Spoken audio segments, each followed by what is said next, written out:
Graça e paz da parte de nosso Senhor Jesus. Amém. Esta é uma noite muito especial para o presbitério.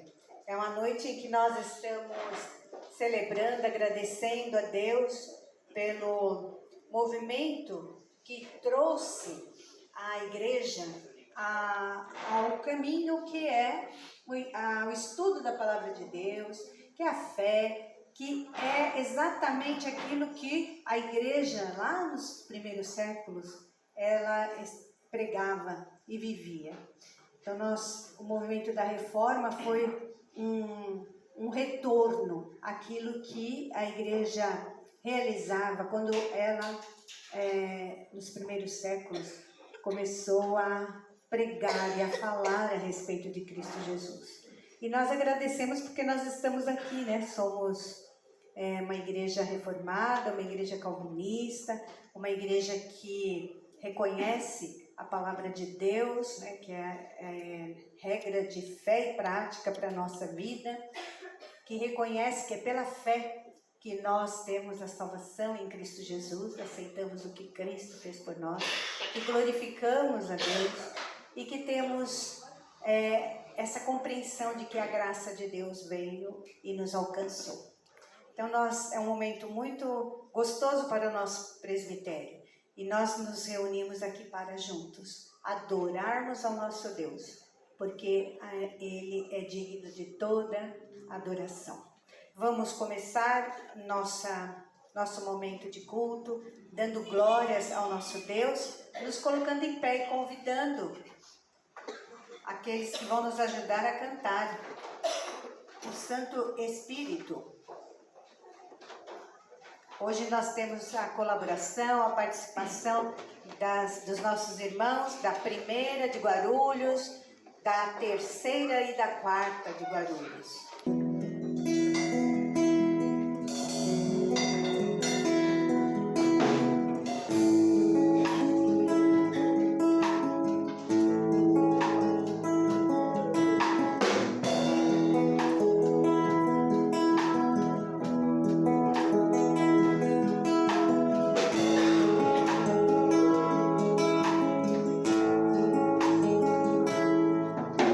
Somewhere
Pai, e nós adoramos o Teu santo nome, ó Pai.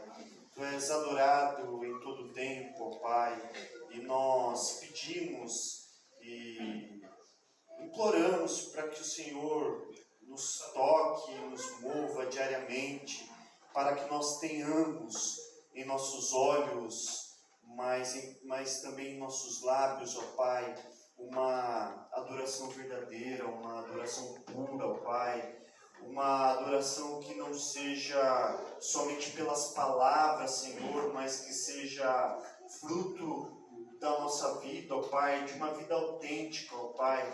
Que a nossa adoração não seja apenas músicas, ó Pai, hinos, mas que seja o nosso serviço ao próximo, ó Pai, a viúva, ao órfão, a pessoa que está à margem da sociedade, ó Pai, que o Senhor faça de nós instrumentos de paz e de amor, ó Pai, que possamos levar as Tuas boas novas, ó Pai, a todos, ó Pai, e que essa seja a adoração genuína da nossa vida, dos nossos atos, ó Pai, e aquilo que sair da nossa boca a partir disso, ó Pai, seja verdadeiro, ó Pai, seja em espírito e em verdade. Muito obrigado, te adoramos, ó Pai, te bendizemos, é o que te pedimos, no nome santo de Jesus. Amém. Amém.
Vamos nos assentar?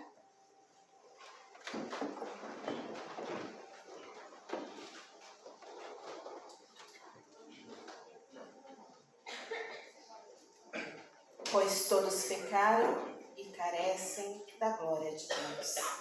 Teremos alguns momentos de oração silenciosa, oração em que cada um de nós possamos falar com Deus, com o Senhor, abrir o nosso coração para... E após alguns momentos de oração silenciosa, eu peço ao nosso irmão Reverendo Luiz que ore ao Senhor, oração de confissão,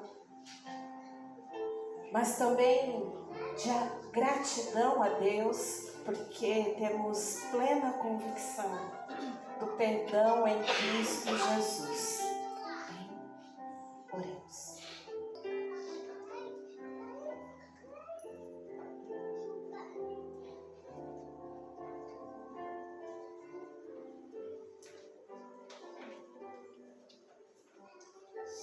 Deus, é com o coração contrito em Tua presença que nos apresentamos diante de Ti. Em primeiro lugar, reconhecendo que Tu és um Deus santo, santo e santo. Que nós somos pecadores e carecemos da graça restauradora. Nós carecemos do perdão dos nossos pecados. Temos conhecimento e sabemos pela fé que aquilo que nos separava de Ti e que herdamos desde os nossos primeiros pais foi absolvido plenamente na cruz do Calvário, o derramamento do Seu sangue. Mas é fato, Pai, como diz o texto da Tua palavra, o apóstolo João diz: se dissermos que não pecamos, somos mentirosos, e a verdade não está em nós. O fato é que a natureza pecaminosa ainda está no nosso coração, na nossa vida. E nós carecemos, Senhor amado, que o Senhor perdoe os nossos pecados. Que, Senhor amado, que nós temos por atitude, por omissão, por pensamento. Ó Deus, que o Senhor venha perdoar os nossos pecados. Queremos confessá-los a Ti, assim como nesse momento que cada um de nós fizemos na Sua presença. Somos gratos a Ti, Senhor amado, porque todas as vezes que nos encontramos contigo e o nosso coração reconhece as nossas falhas, compassivo e bom, santo, mas acessível ao pecador, e que nos traz a reconciliação. Nós queremos, Senhor amado, Te agradecer porque o Senhor é acessível a nós. E nós agora, uma vez que confessamos os pecados, queremos, Senhor amado, declarar pela fé que somos perdoados os pecados e a nossa comunhão é restaurada plenamente com Deus Trino. Muito obrigado, que o Senhor nos abençoe nessa caminhada cristã. Abençoe a nossa nação brasileira, abençoe as nossas igrejas do presbitério bandeirante, que nós possamos cada dia, Senhor amado, romper com o novo, sabendo que o Senhor é quem capacita a igreja, e homens e mulheres, pecadores porém perdoados, anunciam o Seu Evangelho pleno a todos os homens que necessitam de salvação. É no nome de Jesus que nós pedimos. Amém. Devemos sempre dar graças a Deus por vós, irmãos amados pelo Senhor, porque Deus vos escolheu desde o princípio para a salvação, pela santificação do Espírito e fé na verdade, para o que também vos chamou mediante o vosso Evangelho, para alcançardes a glória de nosso Senhor Jesus Cristo, em nome de quem somos perdoados. Amém? Vamos continuar louvando nosso Deus?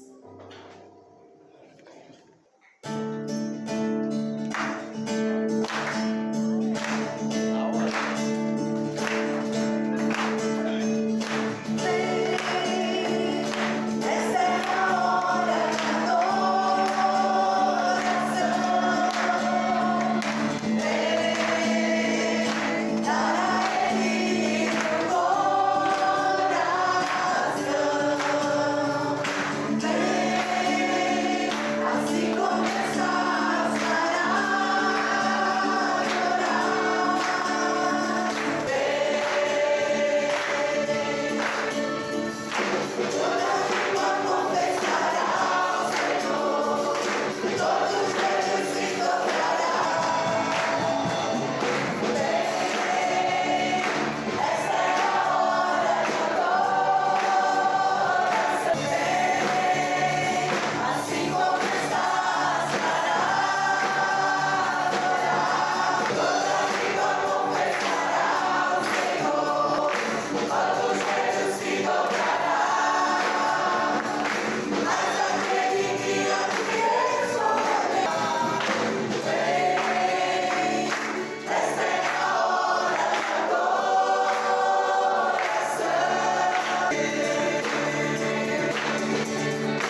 Nós louvamos e agradecemos o teu santo nome nesta noite, Pai.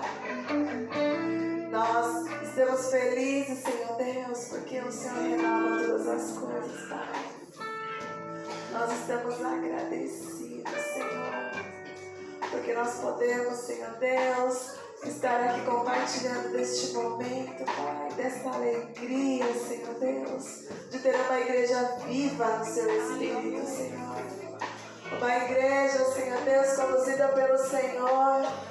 Uma igreja, Senhor Deus, que reconhece, Pai, que o Senhor é um Deus maravilhoso, o Deus perfeito, o Deus que nos criou com tanta perfeição, Pai. Por isso recebe, Senhor, a nossa contemplação nesta noite, Pai. Recebe, Senhor, cada coração no teu altar, Senhor. Recebe, Senhor Deus, lugar de honra, lugar de glória que é somente seu, Pai. Nós, Senhor Deus, agradecemos pelo privilégio, Senhor, de podermos estar, Senhor Deus, cultuando o seu santo nome, Pai. Nós agradecemos, Pai, porque o Senhor nos convidou para estar aqui nesta noite, Pai. Louvado, louvado seja o teu nome nesta noite, Senhor. É o que nós te agradecemos, em nome de Jesus. Vem Jesus, vem Jesus, Maranata, ora vem Senhor Jesus. Vem Jesus, vem Jesus, Maranata, ora vem Senhor Jesus. Só em ti confiarei, eu nada temerei, em frente eu irei, pois eu sei que vivo estás, e um dia voltarás do céu pra nos buscar, pra sempre reinarás.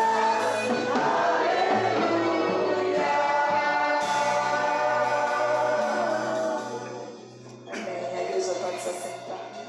Agora, nesse momento de intercessão, orando pela Igreja de Cristo, a única igreja, a igreja que congrega todos aqueles salvos pela graça do Senhor, mediante a fé. Vamos orar neste momento. Senhor Deus, nosso amado Pai, nós agradecemos por estarmos na Tua presença, agradecemos por estes momentos e agora queremos colocar diante de Ti a igreja, o Teu povo, o povo que o Senhor resgatou com o sangue do Teu Filho Jesus. Oramos porque tantas vezes como igreja desobedecemos, colocamos à frente talvez o orgulho, o poder, quando devemos sempre estar diante de Ti numa postura humilde, recebendo de Ti a força para o exercício da missão, levar avante o Teu Evangelho, pregar as boas novas.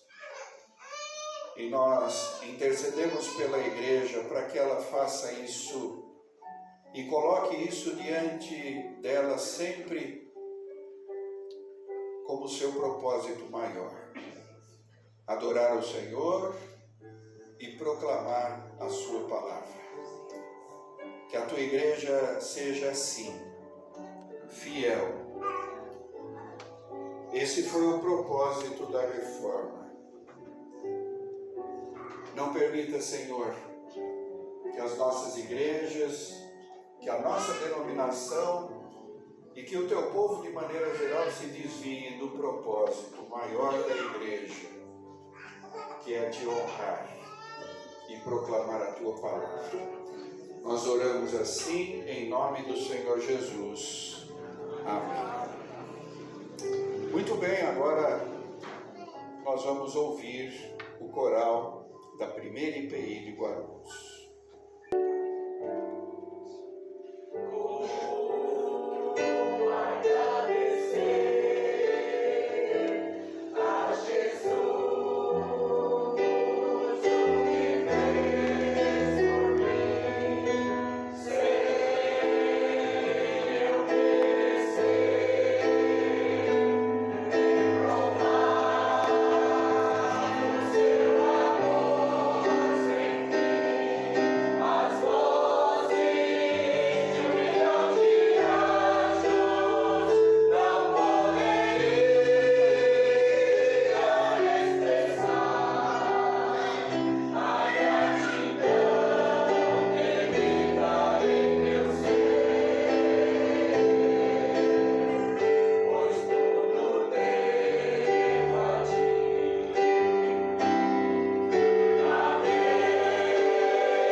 Convidamos para trazer a palavra do Senhor nesta noite o reverendo Adilson de Souza Filho. Ele é membro do Presbitério Ipiranga e está participando conosco nesta noite e, em nome do Presbitério, já agradecemos a sua presença e também a sua participação neste momento de culto em que vamos ouvir a proclamação da palavra do Senhor. Para esta oração por iluminação, nós convidamos a presbítera Denilson. Nosso Pai Celestial, nós te agradecemos, Senhor, por estarmos mais uma vez aqui na Tua casa, Senhor, na Tua presença. E te agradecemos, Senhor, porque podemos te louvar, te bendizer, Senhor. E aprendermos e nos conscientizarmos que cada vez mais para Ti é toda honra, toda glória e todo louvor. E é em nome de Jesus que eu estou orando, que essa igreja chegue a Ti, ó Pai, pedindo que o Senhor esteja abrindo os nossos corações, as nossas mentes, para recebermos a palavra, Senhor, que virá desse Teu Filho, Senhor, que Ele fale, Senhor, inspirado por Ti, que nós consigamos, Senhor, entender tudo que o Senhor tem para nos dizer. Te dou graças mais uma vez por tudo que nos dás. E é em nome de Jesus que oramos e agradecemos. Amém.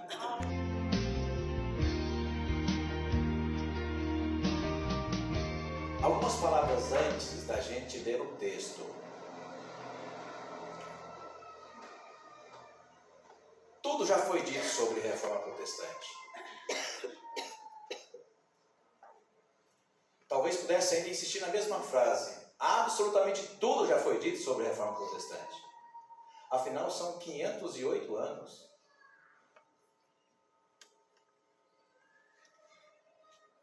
Eu mesmo, nesses 25 anos de pastorado, fiz tantas coisas com esse tema.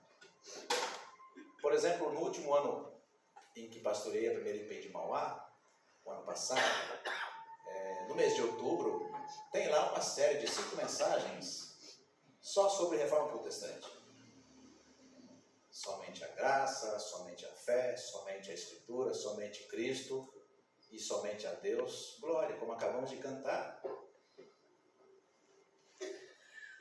Me lembro, o reverendo Fernando, lá nos idos 2005, 20 anos atrás, quando a gente compôs aquela Secretaria de Educação Cristã da IPI do Brasil, o senhor era o relator, e uma das lições que escrevi para aquelas revistas que nasceram naquele tempo, a Alegria da Fé, foi sobre Reforma Protestante. Levava o título da Idade Média. E interessante, estava lembrando daquele texto, escrevi lá 20 anos atrás, um texto para a escola dominical, um texto com a pretensão de que seja compreendido por todos, leigos e oficiais. Lembrei de um detalhe curioso que está naquele texto, que a crendice em nome da religiosidade pode nos levar a tantos lugares. Por exemplo, na Romaria, que se fazia durante séculos até a Santa Sé em Roma. E no meio dessas crendices, acreditava-se que na Catedral de São Pedro, ainda hoje lá na Praça de Roma, havia um resto mortal do apóstolo São Pedro, um fêmur, guardado em lugar muito especial e que era motivo da romaria, daí a expressão, de pessoas de toda a Europa. Os séculos passaram e muito mais tarde a ciência avançou e descobriu-se que aquele fêmur sequer era humano, era de um veado. Você ouviu bem? Veado. Aonde pode levar as crendices em nome da fé ou da religiosidade popular? Por isso, irmãos e irmãs, a reforma é um movimento de altar, aqui mesmo. A reforma não é um movimento popular. Não nasceu, por exemplo, de um grupo da igreja insatisfeito com a forma em que a liderança conduzia a igreja. Até porque 95% da Europa, primeiro mundo, eram analfabetos. Apenas a nobreza e o clero tinham acesso, por razões óbvias, à educação formal. E se a gente vai para a Escritura, a gente encontra esse mesmo propósito de Deus quando quer pastorear e quando resolve pastorear o seu povo, Ele chama pessoas para a liderança. Autoridade, unção, imposição de mãos, Antigo e Novo Testamentos.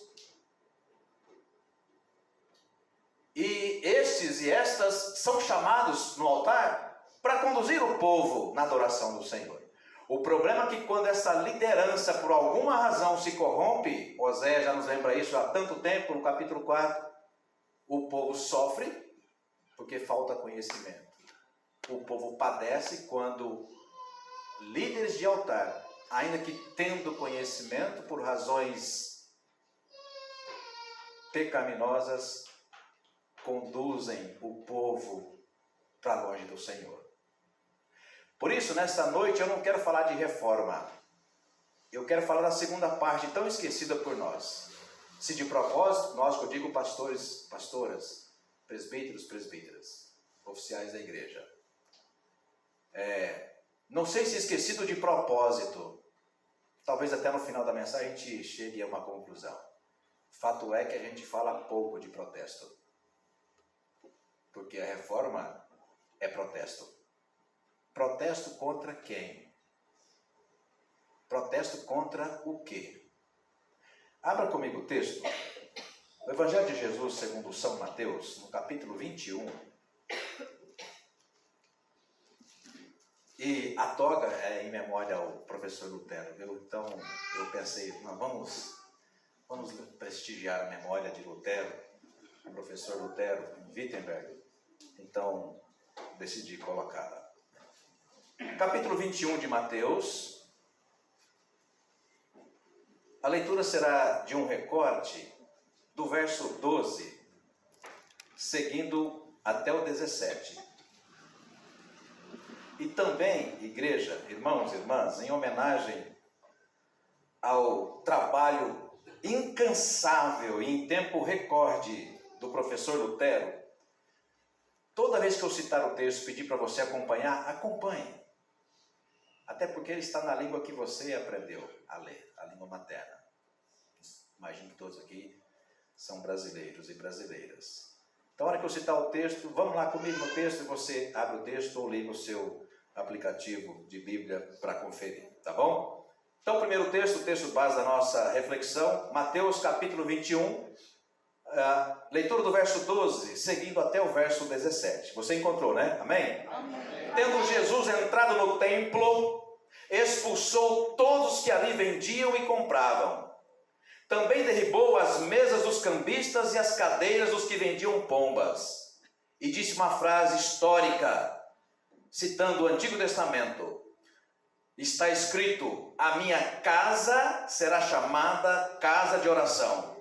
Vós, pastores, líderes naquela ocasião, escribas, sacerdotes, anciãos, alta liderança da igreja, ou do templo e também da sinagoga. Repito, vós, porém, a transformais em covil de salteadores. Vieram a ele no templo, de novo repete a expressão, o lugar, cegos e coxos, e ele os curou. Veja o detalhe no verso 15. Mas vendo os principais, fazer uma pausa aqui.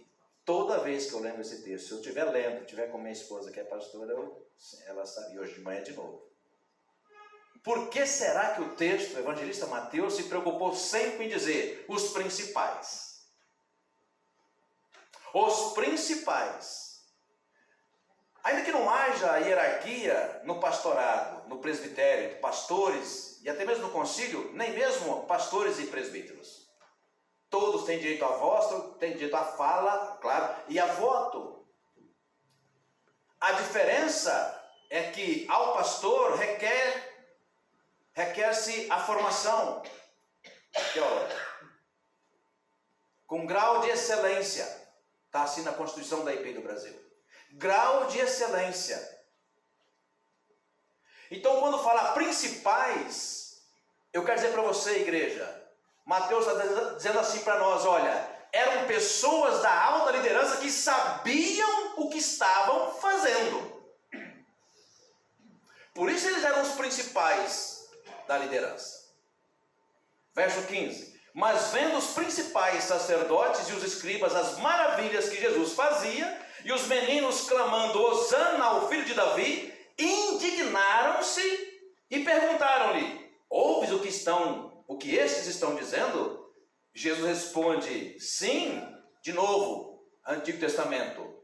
Nunca lestes da boca de pequeninos e crianças de peito tiraste perfeito louvor? E deixando-os, saiu da cidade para Betânia, onde pernoitou. Até aí. O título da reflexão que eu quero fazer para orientar também a sua compreensão com aquilo que foi o propósito que inundou o meu coração, autoridade profética para protestar. Autoridade profética para protestar. Irmãos e irmãs, ninguém gosta de protestar, principalmente pastor. E por que quase ninguém gosta de protestar? Porque é impopular. Gera estresse, traz conflito. em algumas circunstâncias, ameaças de perda de bem-estar. Segunda pausa aqui, eu vou me sentir em casa, viu, senhora presidente? Dá para projetar novamente aqui a última estrofe, a quarta estrofe do Castelo Forte?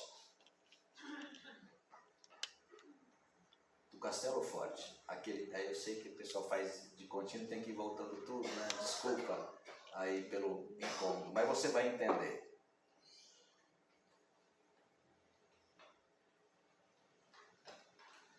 De Deus o verbo ficará, sabemos com certeza, e nada nos assustará, com Cristo por defesa. Se temos, olha aqui, volta lá. Se temos de perder família, Jesus fala disso. Se você ama mais o teu pai, a tua mãe, a tua esposa, os teus filhos, né, o teu bem-estar do que a mim, você ainda não está pronto para mim. Você ainda não pode ser pastor. Lembra quando o profeta Elias chama Eliseu, joga a capa de Lutero, brincando, joga a capa sobre ele e fala assim, olha, você já sabe o que significa? Eliseu pede para entrar, despedir-se de seus pais, ele faz algo curioso. Ele mata o instrumento do seu trabalho, que era um boi. Querendo dizer assim, olha, para cá eu nunca mais precisarei voltar. Porque eu estou tomando uma decisão. Se temos de perder família, bens, poder, se tudo se acabar e a morte enfim chegar, com quem nós reinaremos? Com o Senhor da igreja. Com Cristo.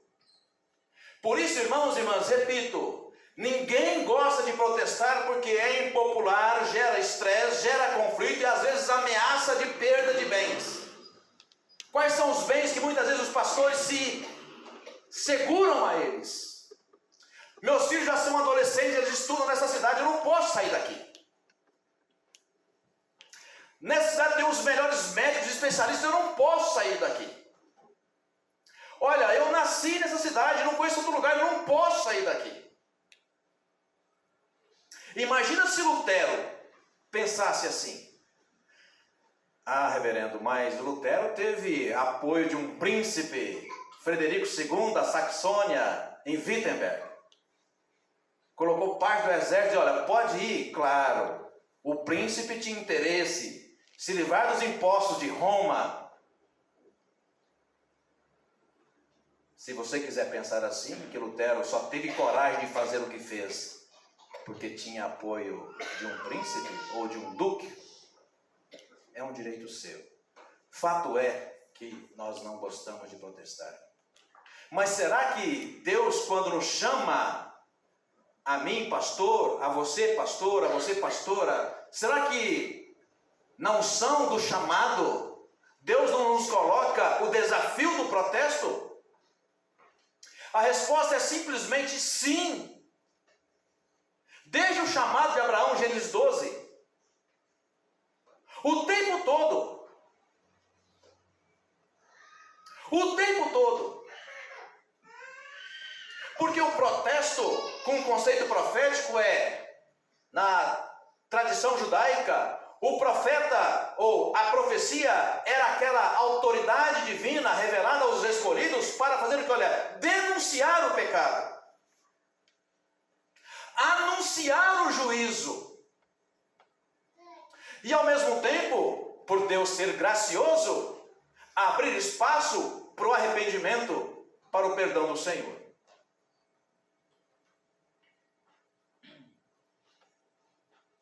E quando nós começamos a protestar, irmãos e irmãs, como que sendo fiéis no que queima o nosso coração, o Espírito de Deus nos chamando para protestar contra aquilo que está errado e conduzindo o povo de Deus para caminhos distantes, outros se levantam, Pastor Luiz, e diz assim para nós: quem é você, desculpa aqui o dedo em riste, quem é você para falar o que você está falando? Que autoridade você tem para corrigir, ou tentar corrigir, ou mostrar as coisas que estão erradas aqui? Percebe? Por isso é impopular. Por isso muitos abrem mão da autoridade profética, que é denunciar aquilo que está conduzindo o povo do Senhor para caminhos esquisitos? Saber de quem vem a autoridade no ministério pastoral, docente, tem que ser algo de todas as manhãs. Não tira isso não. Quando Deus te dá a palavra, pastor, em algum momento, quem sabe tomando banho ou lendo algum livro devocional, você sabe como é? Como tipo composição musical. Em algum momento da semana, vem a palavra para aquele que vai trazer a palavra, ou vai trazer fazer a pregação no domingo. E às vezes, vem a palavra, vem o texto, o desafio, e aí você pensa, a partir da sua comunidade, mas se eu pregar isso, eu vou ter problema. A família tal vai achar que é para ela. Então nós como que começamos a negociar com Deus se não dá para fazer algumas concessões para eu manter o rebanho, o meu pastorado, daquele jeito, sabe, desculpa a expressão, em cima do muro. Que Jesus na infância, já não precisou nem ser adulto para dizer que há apenas 2 caminhos. E eu quero destacar aqui, irmãos e irmãs, nesta reflexão, e eu ainda estou na introdução, viu? Não se assuste não. Tempo, cronologia, e templo, igreja.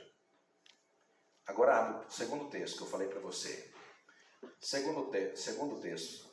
Primeiro livro dos Reis, no capítulo 11.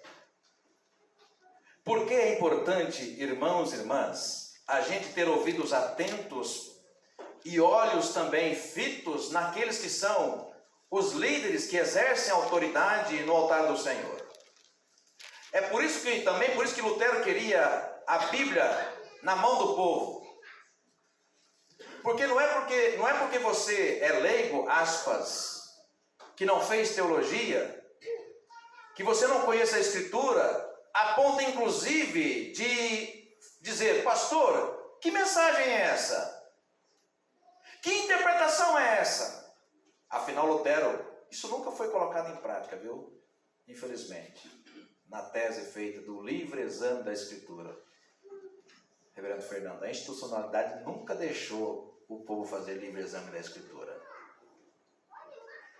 1 Reis, no capítulo 11, se o povo tivesse atento, talvez levantasse um grupo para dizer para Salomão, desculpa aqui a gíria, pastor, você está maluco.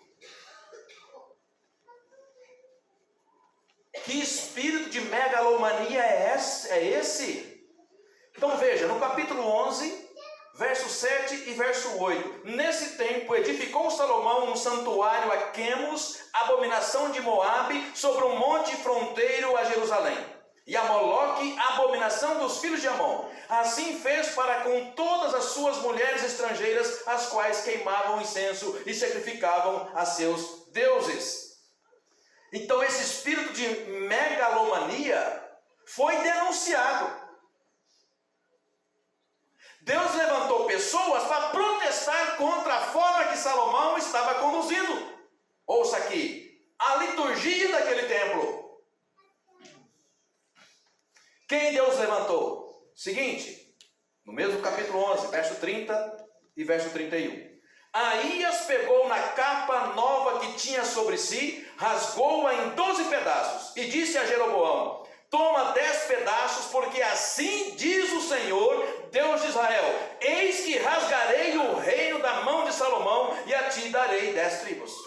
Como você conhece a Escritura, Deus fez isso. Então Deus denunciou o pecado, Deus anunciou o juízo, abriu oportunidade para arrependimento, mas quando a liderança da igreja está com esse sentimento de megalomania, que eu vou fazer e vai crescer, ele raras vezes é capaz de ter ouvidos sensíveis para ouvir a voz do Senhor.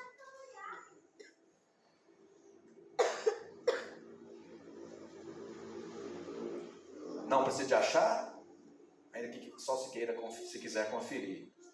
Isaías, no capítulo 1, lá no verso 13, só vou citar o contexto que você conhece.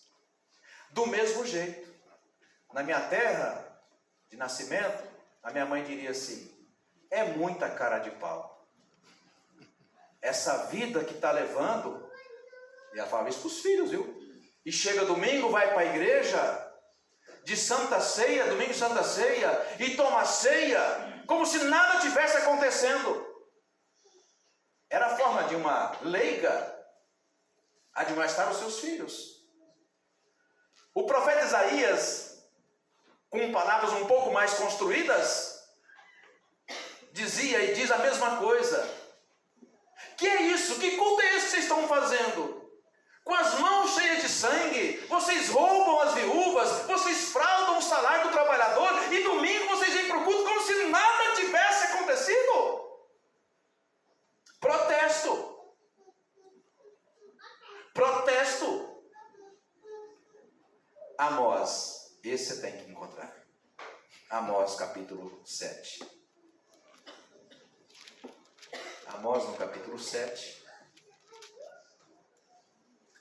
Veja aonde vai, ou aonde pode ir a liderança que está cega e surda para ouvir o que Deus tem para o seu povo. Capítulo 7 de Amós, do verso 10 até o verso 15, diz assim, você encontrou esse texto? Amém? Amém. Então Amazias, quem? O sacerdote, hoje eu diria o pastor de Betel, mandou dizer a Jeroboão, o rei de Israel, Amós tem conspirado contra ti. Fazer uma pausa aqui. Sabe a ideia de que quando a gente tem que protestar, a primeira coisa quando o protesto está sendo feito para corrigir as coisas erradas, alguém que tem autoridade chega e um dedo em risco e fala, quem é você para falar isso aqui? Mas é exatamente a mesma palavra que será dita a Amós. Veja, então Amazias, o sacerdote de Betel, mandou dizer a Jeroboão, rei de Israel, Amós tem conspirado contra ti. Amós tem conspirado contra ti, no meio da casa de Israel. A terra não pode sofrer todas as suas palavras. Porque assim diz Amós, Jeroboão morrerá, olha o anúncio de juízo, Jeroboão morrerá à espada, Israel certamente será levado para fora de sua terra em cativeiro. Então Amazias disse a Amós, vai-te, ó vidente, foge para a terra de Judá, e ali come o teu pão. E ó, você quer pregar o que você quer pregar? Você pode pregar em qualquer lugar, mas aqui não. Aqui quem manda é a gente, você não está entendendo. Isso aqui é nosso, tudo é nosso.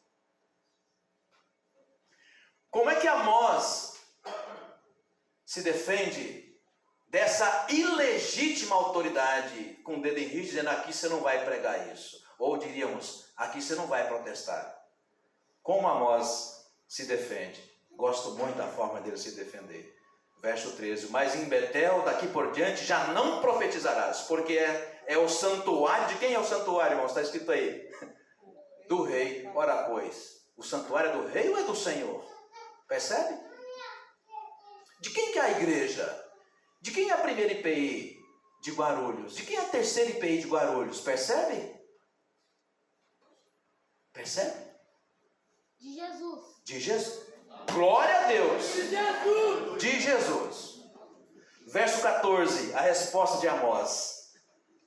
Disse assim a Amazias, ó, sabe as coisas que Deus faz? Eu não sou profeta, nem discípulo de profeta, mas eu sou um vaqueiro.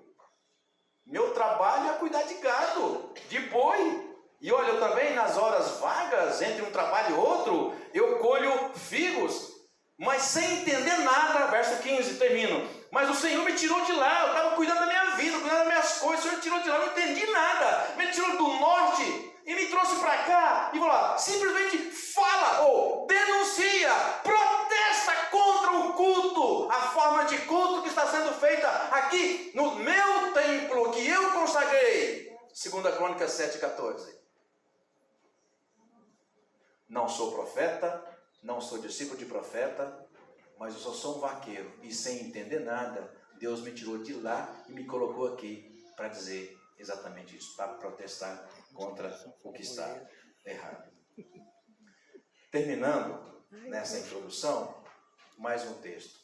Então, denúncia, anúncio de juízo e oportunidade para arrependimento, senão o cumprimento do que foi dito ou protestado pelo Senhor. Abra o segundo livro dos Reis, depois voltaremos para o nosso texto base. Segundo livro dos Reis, É muito longa?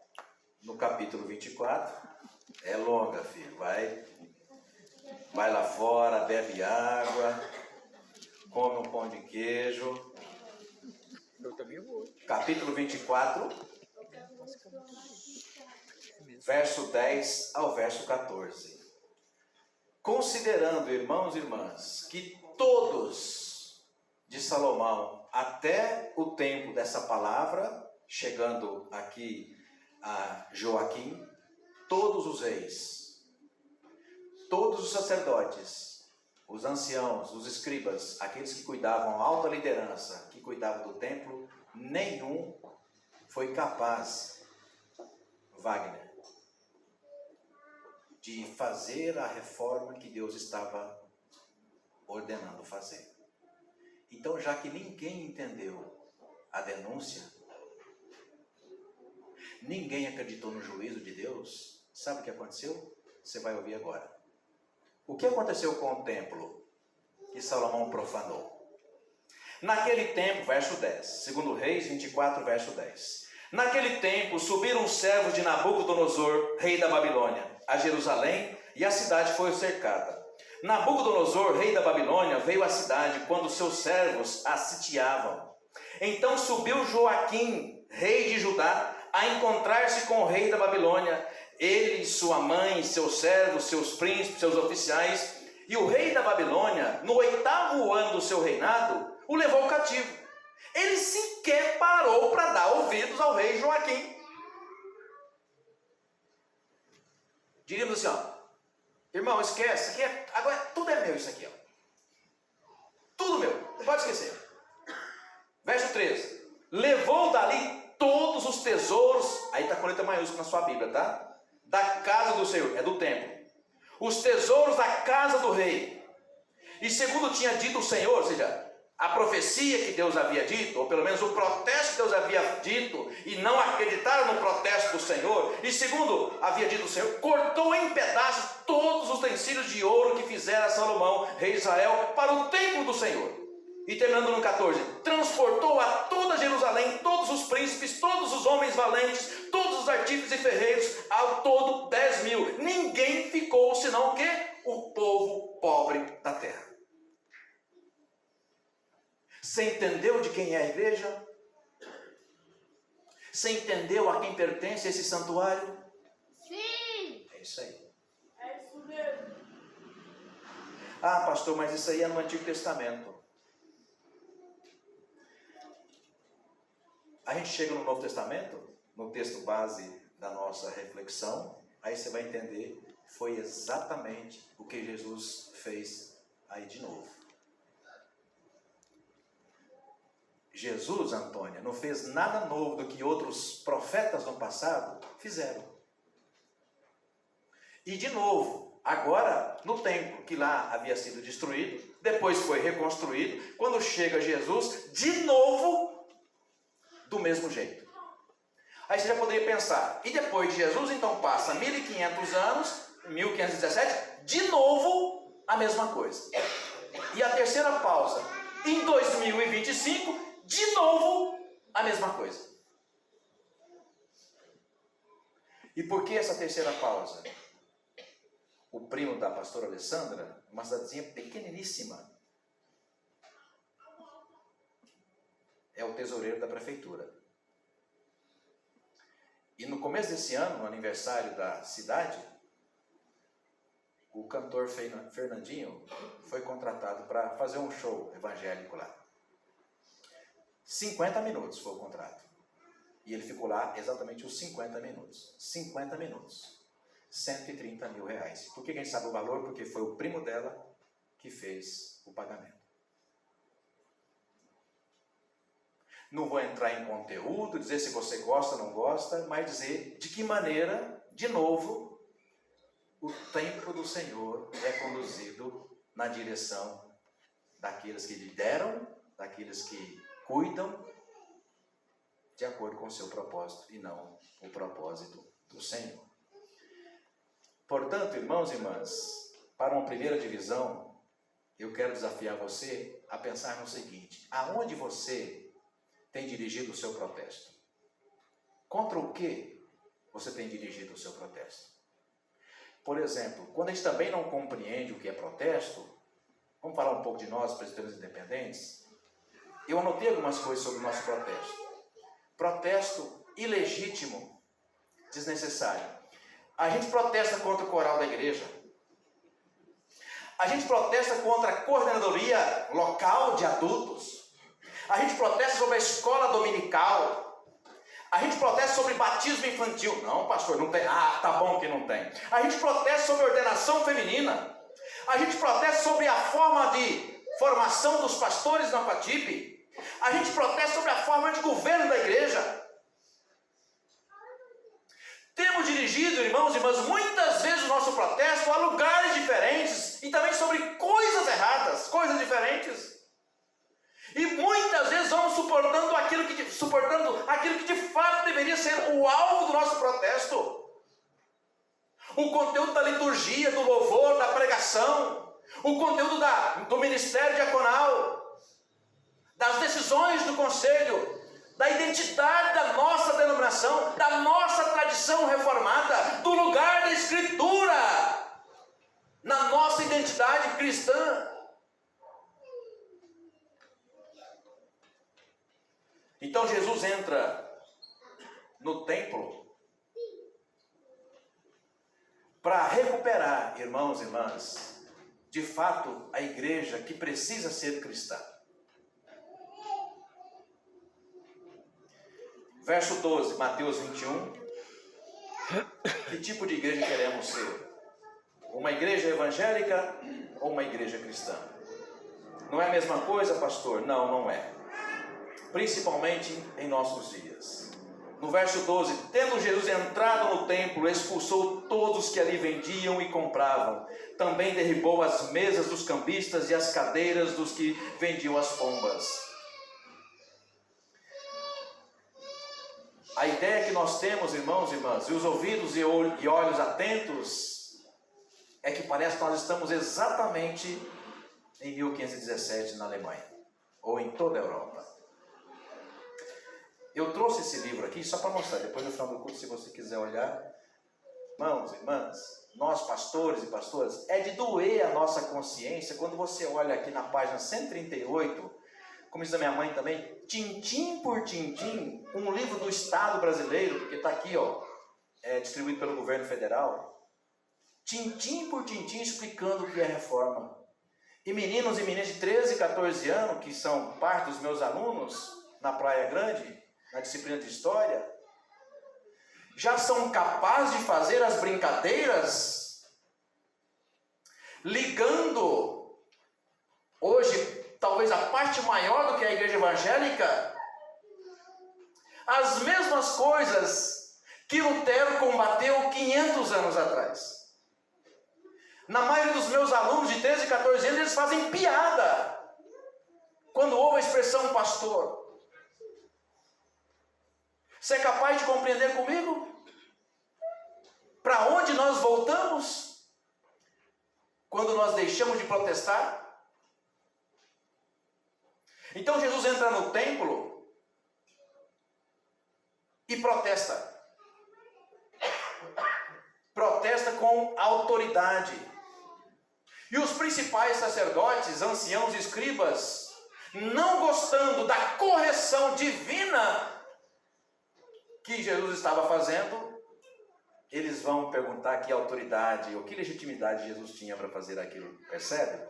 Aí você pode recuperar a memória que há pouco lendo o texto lá de 1 Reis, quando o sacerdote do templo foi falar assim para Amós: quem você pensa que é? Ou que autoridade você tem para vir aqui pregar o que você está pregando?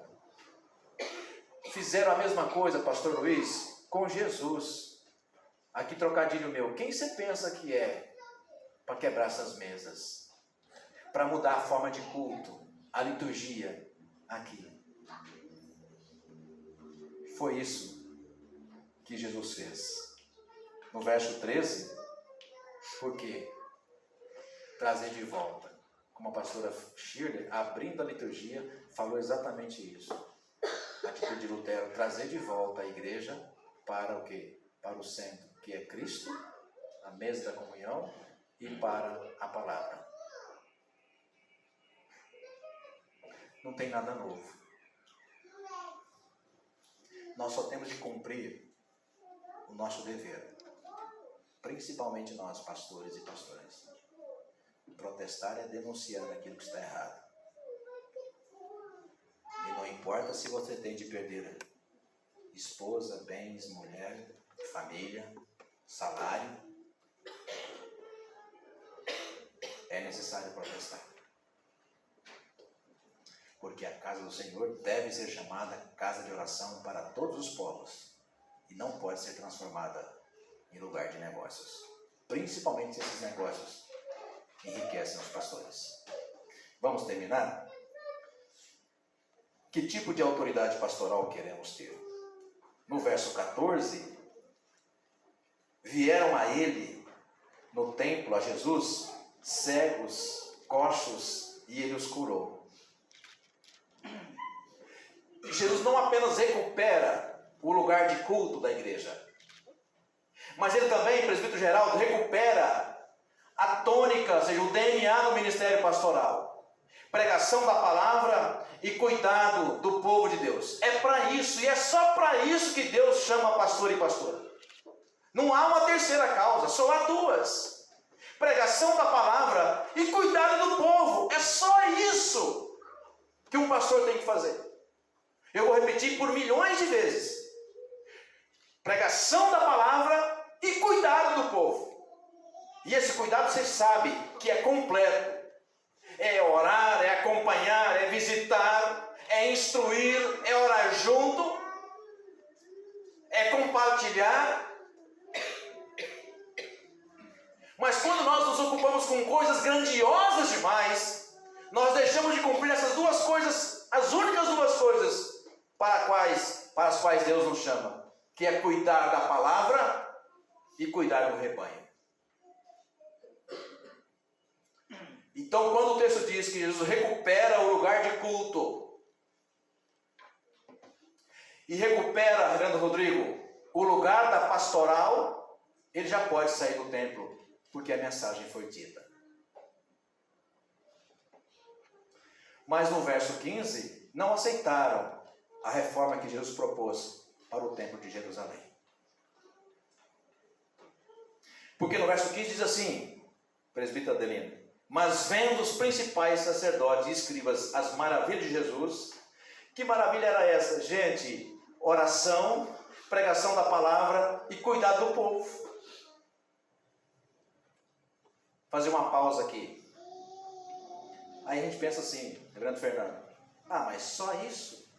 Isso não dá ibope, não. Por isso que a IPI está com tão poucos membros. Né, presbítero Jefferson? 60 membros, 70? Fracassado. Fracassado. Fracassado? Porque eu tenho sido fiel à vocação? Porque Deus me mandou cuidar da palavra? E cuidar do rebanho que nem meu é? Atos 20, 28 ou 28, 20, não, eu sempre esqueço. Mas que Deus comprou a igreja com o seu próprio sangue. Então de quem que é essa igreja? É do Senhor Jesus. E Ele só nos pede para fazer isso. Cuidar da palavra e do rebanho do Senhor. Mas isso não dava ibope. Não fazia famoso aqueles que cuidavam do templo. Não fazia ricos aqueles que eram donos do templo. Por isso eles ficam indignados. Está escrito aí na sua Bíblia, você pode conferir. Ficaram indignados com Jesus.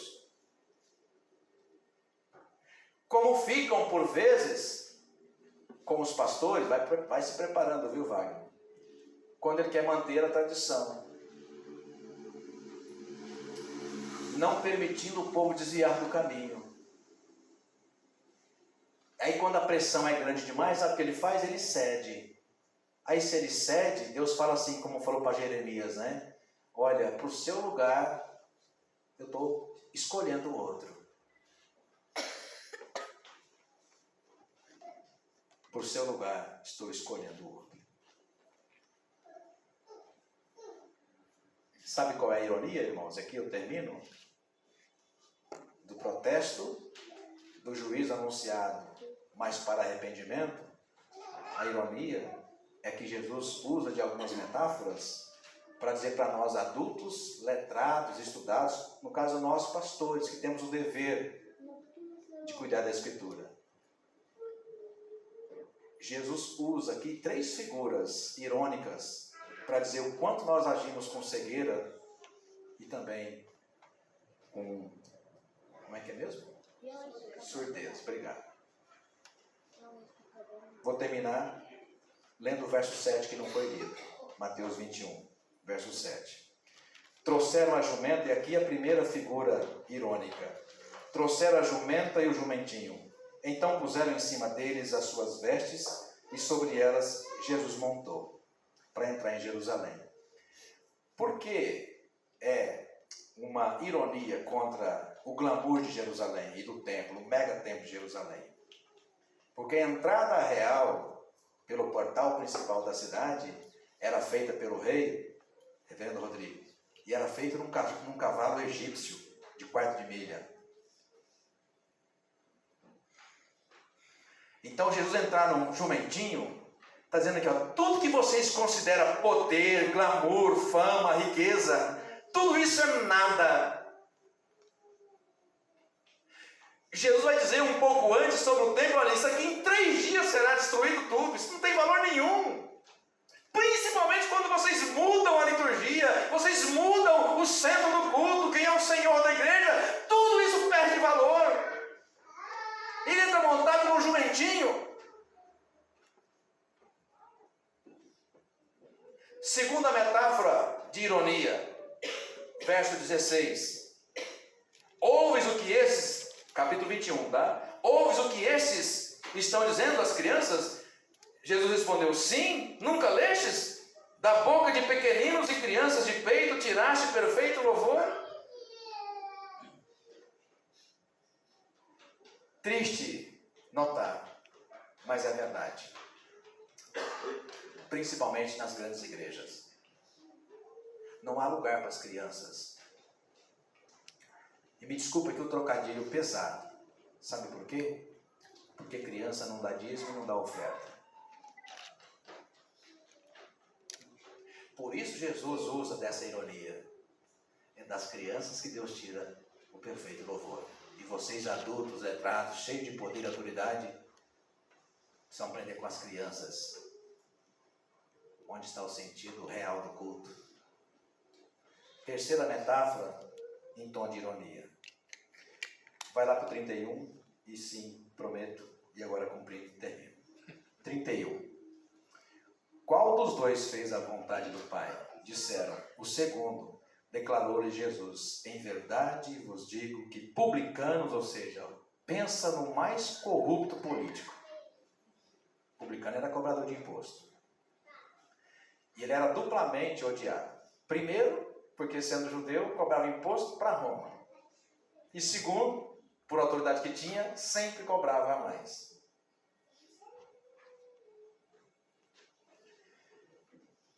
Publicanos e meretrizes chegarão primeiro no céu do que vocês. Percebe? A terceira ironia. Irmãos e irmãs, que Deus com esta palavra desafie o nosso coração de um povo reformado que somos. O lugar da Escritura na casa de Deus. O lugar de louvor na casa do Senhor. O lugar do ministério pastoral. E sobretudo, terminando, para que Deus chama um pastor e uma pastora? De Escritura e cuidar do rebanho. Que Deus assim, irmãos e irmãs, nos abençoe, em nome de Jesus. Amém. Obrigada, reverenda Dilson, pela palavra que nos faz refletir muito em ser igreja, em assumir as responsabilidades que o Senhor dá a cada um de nós, como igreja de Cristo Jesus. Vamos convidar o coral novamente da família de Guarulhos, agradecendo a participação de vocês. Vamos adorar a Deus com a participação do coral.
Nós amamos o Senhor e somos enviados em nome de Deus.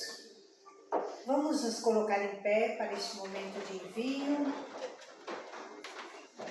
Vamos todos fazer a leitura do envio. Depois destas coisas, vi e eis grande multidão que ninguém podia enumerar, de todas as nações, tribos, povos e línguas, em pé diante do trono, diante do Cordeiro, e clamavam em grande voz, dizendo: ao nosso Deus, que se assenta no trono, e ao Cordeiro pertence a salvação. Amém. O louvor e a glória e a sabedoria e as ações de graças e a honra e o poder e a força sejam ao nosso Deus pelos séculos dos séculos. Amém. Bem, cantemos o hino oficial da IPI do Brasil, o Peidão Real. Amém.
Receba a bênção. Que a graça do nosso Senhor e Salvador Jesus Cristo, que o incondicional e perfeito amor de Deus, o nosso Pai, e a comunhão e o fogo do Espírito Santo de Deus esteja com todos vós, Igreja de Cristo Jesus, hoje e por todo sempre. Amém.